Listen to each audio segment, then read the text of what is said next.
time for Jinx Joe, ladies and gentlemen. Oh, yeah. It is lovely to have international guests like Jinx in the country. It can be hard, right? It can be hard because, they ask a lot of questions about Australians and try to play into stereotypes. And, I try to avoid them a lot, but sometimes it's hard, ladies and gentlemen. At the last federal election, right, I was in Sydney and I had to do an out-of-town vote, right? And I was very excited because I hadn't done one of these before. And if you haven't done one of these before, it's very simple, right? You go to a polling booth, you show them some ID, they verify who you are, they give you some voting papers, they put you in the booth, they're like, yay, democracy, there's a 50% chance you're going to draw a genital on this, right?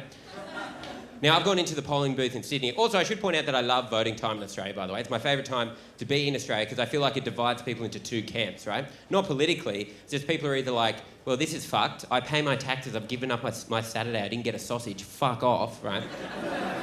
Or people are like, well, this is important, our vote's important because this is going to affect how people on the world stage think about Australia. Because people out there on the world stage are thinking about Australia. And ladies and gentlemen, I love that one because I don't know if you've ever travelled overseas, but you know that no one on the world stage is thinking about Australia.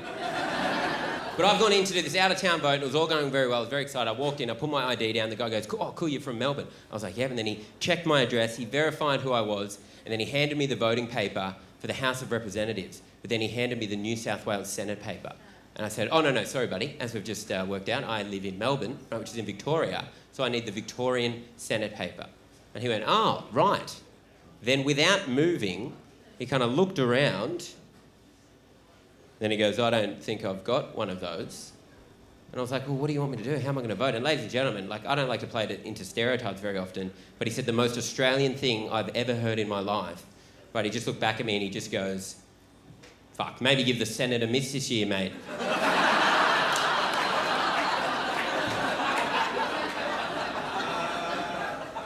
And I just did, right? I just didn't vote. I thought, fuck it, there's nothing more Australian than having a crack at something and then giving up early on.